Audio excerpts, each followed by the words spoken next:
So we launched Talent Well 2 years ago in April of 2024.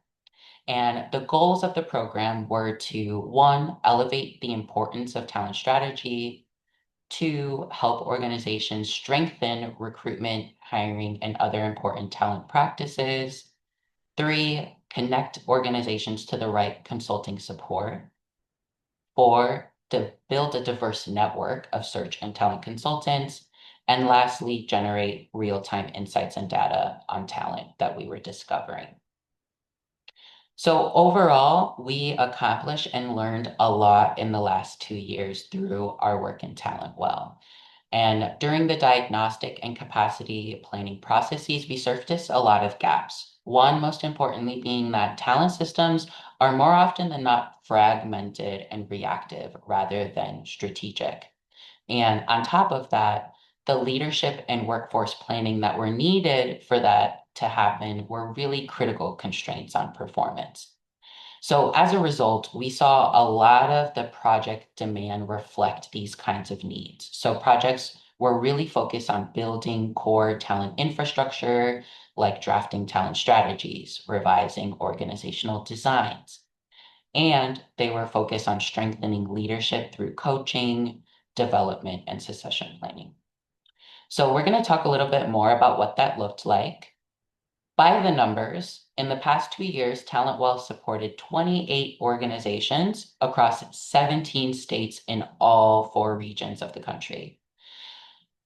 Those 28 organizations then took on 118 capacity building talent projects with 86 unique providers. So we had a lot of work going on specifically to build capacity and talent all over the nation with really amazing consultants that could meet their needs. So here are some numbers about what the projects looked like in terms of cost, duration, how many projects, specifically talent projects that organizations took on. But most importantly, the most common focus areas that we saw folks take on are right here to the right. So our top five included things like talent strategy, org design, and workforce planning. We also saw organizations focus on talent acquisition. So this looked like executive searches, recruitment support to onboarding. We also had projects that looked like leadership development, talent development, and people operations. So folks were building leadership development programs. They were focused on manager training. They were looking at compensation benchmarking, just to name a few. This is a list of all of the project names in those particular focus areas. So you'll see at the top the number of projects that were taken on in each of those categories, with talent strategy or design and workforce planning being at the top. And so just to name out a couple of examples of the projects that folks took on, for example, were a talent management toolkit, strategic human capital analysis. Folks were looking for positions like a CEO, chief advancement officer, a finance director. Folks were looking for support in team retreat facilitation, specifically for their executive team, leadership coaching, onboarding for those positions that they had just hired. They're looking at designing growth pathways. And then a bunch of people are looking at compensation benchmark studies, market analyses, things like that. And the impact that we saw was really deep. So these folks had invested a lot of money, time, and energy into these projects. And overall, a lot of the projects that have been completed so far have met the project expectations, the goals of the project, were achieved. We have really high satisfaction results. And overall, folks were seeing them shift from a very reactive talent structure to a more holistic talent system that could support their team and their mission over time. And same thing with providers. They had the opportunity to dig really deeply, see what these organizations needed, and really help them build a robust talent system, all with really high collaborative partnerships and high satisfaction as well. So now that you know a little bit more about Catalyst Exchange and Talent Well, and speaking of some provider experience, I'm really excited to shift the conversation to focus on an approach to phases of talent design that, and we're going to have Stronger Consulting facilitate that conversation. They worked with several of our Talent Well partners, and this was a really important theme that came across our work, and we're really excited to take some practical lessons and tools from the work that they have achieved. And so before I pass the baton, I'm really excited to introduce Stronger Consulting, specifically Denise Jensen and Ron Rapatella, who we have on our call today. They have been a provider team in our network since 2024. And their consulting firm partners with school systems and nonprofit organizations to strengthen leadership, strategy, talent, and sustainability. Their work focus on helping organizations serving youth and families create more equitable, resilient, and high impact communities through strategic planning, leadership, org development, and org support. So their areas of expertise are very broad, very wide, and their impact and support goes very deep. So really happy to have Denise and Ron in the room with us, and I will pass it off to you all to join our conversation. So I'm going to stop sharing screen so they can take this on, and I'm going to give you permission to do that now, Ron. Thanks, Emma. Appreciate you here. Everyone sees my screen. So, really excited to be with you all today. I'm Ron Rapatella. I'm a partner in business development and client relationships. And Denise and I will be sharing the time with you to share a little bit about why sequencing talent strategy, particularly, is so important. I like to think about it. So, I give you analogies like baking a cake. Any of you have ever are bakers here in this room or know people that are bakers, right? You have to bake in a particular sequence. Otherwise, your cake might go flat or it might not taste very good. And so, very similar to how we think about talent design. Um, so, we've seen organizations spend a lot of money and energy in talent initiatives that never quite stick. The issue isn't usually effort, capability, or commitment. The issue is building the right things in the wrong order, similar to like baking, right? So what we're going to do in our time together is walk through what we've seen in the field, how one organization, shout out to Summit Education Initiative and Dr. David James for being here and listening with us, move from talent strategy to succession planning intentionally. So I want to start with a reality check with all of you. Don't raise your hand physically, but mentally, if you've heard some version of these comments on the screen. We launched a new performance review system, and managers, still aren't using it consistently. We know our compensation is a problem. We've been meaning to fix it for 2 years. Every time we hire for a senior role, we start from scratch. There's no real process. We added career ladders, but nobody knows how advancement decisions actually get made. Or we keep trying to fix everything at once, and we're right back where we started. Mm. These aren't isolated problems, they're often systems of a larger systems issue. What we see is that many organizations try to solve five things simultaneously instead of asking what should come first. So most organizations think they have a talent problem. What we found is they usually have a sequencing problem, like I said earlier. If roles aren't clear and you fix compensation, people still think pay decisions are arbitrary. If managers don't know what good performance looks like, performance management becomes a check the box exercise. Because foundations matter, with every system sits on top of another system. So when organizations sequence talent and it works correctly, a few things start happening. One, people actually use the systems. Two, changes stop feeling like another initiative and start becoming part of how work gets done. Three, trust increases because people can understand how decisions happen. And four, momentum builds because people see early. So these aren't hypothetical examples we're sharing here. We anonymize some of the things here on this slide. So we've seen across charter networks, nonprofits, and collective impact organizations very similar patterns. So in the foundation example, we've seen that managers had completely different definitions of good performance. The shift wasn't introducing more tools, The shift was really about creating a shared plan. In the alignment example, you'll see in the middle, compensation wasn't just inconsistent, people couldn't explain it. So we didn't just create pay bands, more importantly, we helped managers communicate them. And then at the bottom of the optimization example, leadership was reacting after high performers left. But instead of guessing, data started helping them identify risk.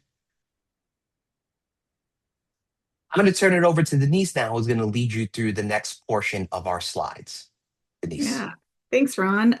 So I think one of the things that we want to talk through is that, there are things that as organizations we miss just because we get busy. We don't maybe have the talent structure available to us to really lean into some of this. And we maybe haven't phased our work correctly. I see a lot of um, talent systems that are built on old structures and old needs instead of where we currently are as an organization, who we have showing up to the table as staff and stakeholders. And so we often need to revisit our talent structures as well. So just kind of putting that out there. But some of the things that we miss as organizations is recognizing that really phases need to be designed for the people that are going to be using them.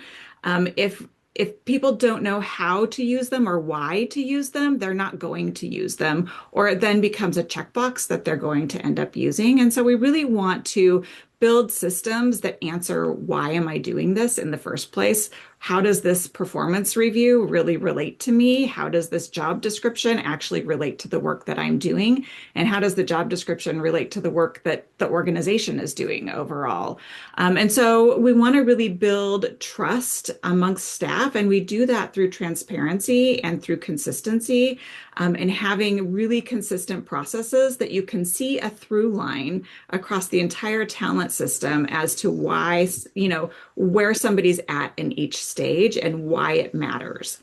And then if we skip like adoption work, then what happens is the initiatives will fail after launch. So we'll spend a whole bunch of time building out initiatives, building out a lot of processes. And then if we don't do the adoption work and really bringing people along in that process, then it just kind of stalls after a while. And so if we work in a phased approach, we find that that's a little bit more people are able to digest the work that happens a little bit differently and better, and we see that it adopts over time. So, Ron, if you'll want to move to the next slide.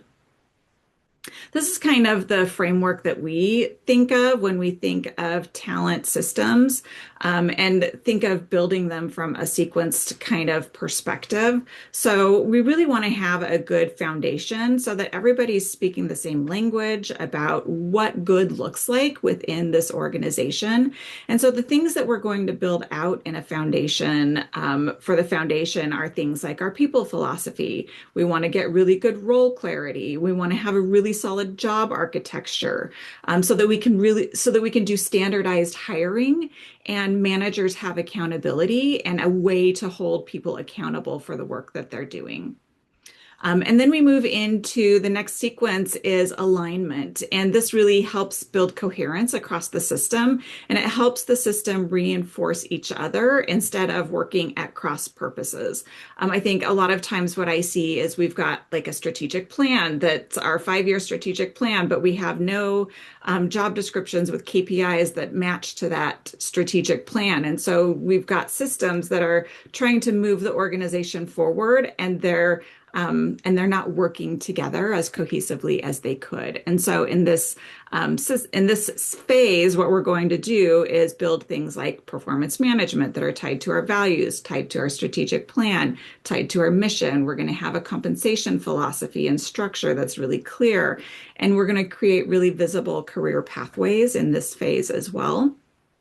And then finally, what we're going to do in this third stage in the sequence is look to optimization. And this really is about building strategy so that we have retention of staff in a way that doesn't break the bank for us as an organization. I think sometimes without a real solid strategy, what we can do is bring people in on compensation pay bands and those kinds of things that aren't sustainable over time. And it builds false promises. So we aren't retaining our team members, or we don't have a performance system in place so that they really see how financially their work for the organization impacts them at the end of the day as well. So things that we do here are things like equity audits, we do talent analytics, leadership pipeline development happens here, and then also succession planning. You can go ahead and move to the next slide, Ron. Yeah. So we wanted to kind of talk through what a phased talent design system looks like and give you a case study. So we've worked with the Summit Education Initiative this last year. We started in the fall of 2025, and we're coming to the end of our second engagement with them. But really, at SEI, what they had was a really strong mission. They had a really committed team and had some informal HR practices that really hadn't kept pace with the organizational growth. Like many organizations, they don't have one person that's assigned to HR, but it's a piece of many people's roles. And so they needed support on really having a system that they could easily just lean into and say, oh, this is here's our job descriptions, here's the way that we do performance reviews, and not have to think about it so much. And so they needed those pieces and also a strategy that could really scale over time with them, and that was built in the right order. So they really asked for that process to be pulled together. And so we started with an initial engagement, and that initial engagement really was around helping them develop their talent strategy. And from that, I don't know that we initially said, oh, there's also going to be a phase two, but from that initial talent strategy, we found some gaps in some areas that we could really lean into and help them build out a system that was going to support the organization over time. And so now what we've got at this point is a second engagement that's really focusing in on succession planning. And so we're going to talk about a little bit about those two phases so that you can see what gets built in each of those stages and sequences. So Ron, if you want to move to the next slide. So this was engagement one, where it was really about talent strategy development and foundation building and foundation execution.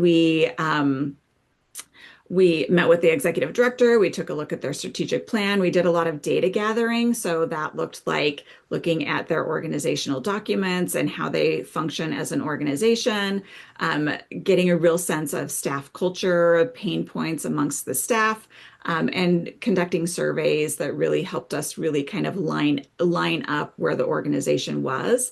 And then we facilitated some leadership workshops to help surface like what leadership's priorities were, right? We can find a whole bunch of gaps, but what is it how do we need to like continue sequencing that in a way that works for the organization? We find that if we do too much at once, it's really hard for organizations to make all of those changes. So we want to bring leadership on board with those changes and have them help point out like what really makes the most sense for them as well as an organization. Ron, if you want to move to the next slide. So here's what that work delivered. First of all, it was KPI-driven job descriptions that really focused in on how jobs can support the organization's mission and vision and strategy, quarterly performance to goal dashboards, facilitator notes, training plans, and all built into like a cadence, a quarterly cadence and calendar that team members could then just pick up and have meetings with their staff in a real easy way. And then that led to one-on-one feedback structure. So a standardized structure that really helped with check-ins and helped guide managers and the conversations that they're going to have with team members. And all of this kind of gave also like values aligned recognition. So They have now weekly behavioral shout outs that are anchored in their values. They have change management architecture. And really the thing that was identified was that they needed some succession planning as well. We have a great system in place now. We've got a team available to us, but we really needed some succession planning so that as an organization, they feel comfortable that there's over time that there are leaders that can step in as gaps are created. Next slide, Ron.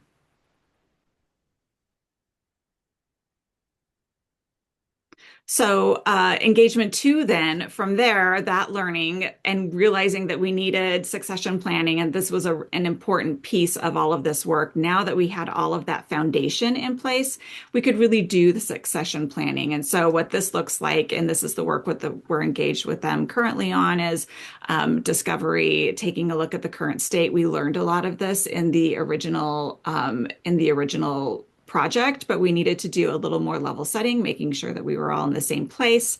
It's about designing the framework so that succession is aligned specifically to SEI, to their governance framework, to their models, and that it's specific to roles within the organization, and that it's not the organization as a whole, but for each role that we've got a job for, that we've got a succession plan in place. And then implementation and training towards that will be kind of the last piece of all of this. Go ahead and move to the next slide, Ron. Yeah, so this is where I come back. Um, so where's your organization right now? So this isn't a test, so we're not going to ask anyone this, but this is more for reflection. And certainly, when we have the Q&A, folks want to, those questions about this. We're certainly happy to answer any questions. So in our experience, we found that most organizations are somewhere in phase one, right? And this even includes sophisticated organizations, right? Organizations like bigger budget sizes, bigger teams, et cetera.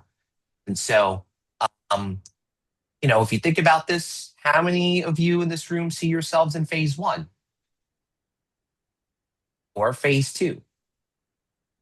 Or who's beginning to think about phase three, right?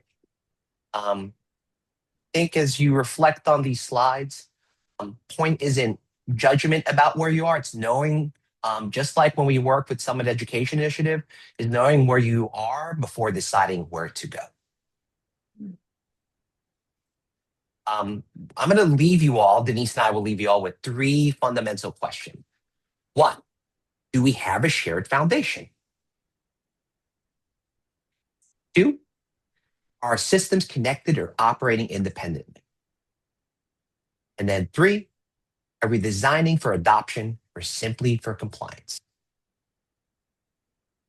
So some closing thoughts before I stop sharing the screen and we ask if there are any questions or comments from all of you as participants. Once again, the goal isn't building more HR practice, right? Like building a cake, it's not just about throwing ingredients in and hoping for the best, right? The goal is building a talent strategy people actually trust and use, right? If you watch British Bake Show like I do, you want that big, beautiful cake after those 3 hours of like watching folks go through the motions and sequence things together. And just like in British Bake Show, if the sequence is right, succession planning and long-term leadership sustainability become. Denise and I thank you all for your time. I'm going to stop sharing the screen. And with the remaining 30 minutes, we're happy to answer questions from all of you.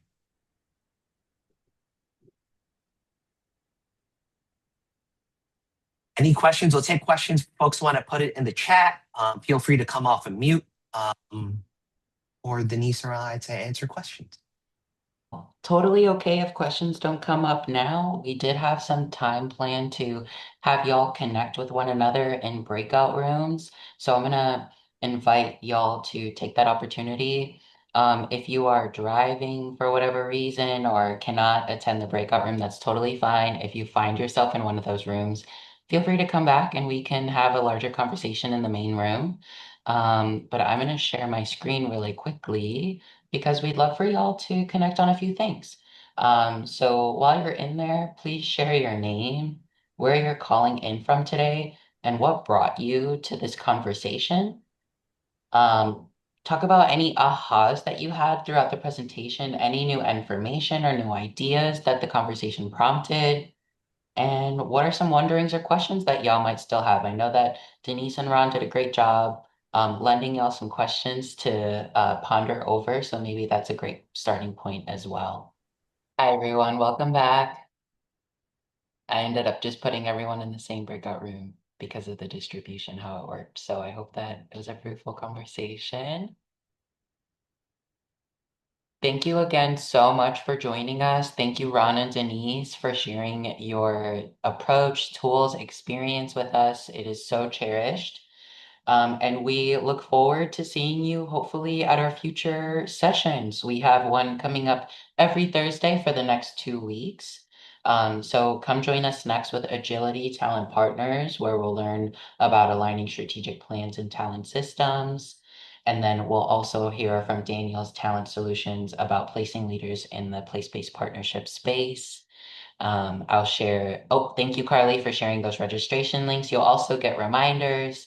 We'll send a recording of this event as well to you all so you can reference it at a future time. But you are free to go. Thank you so much again. And if you want to stay with any questions, please feel free.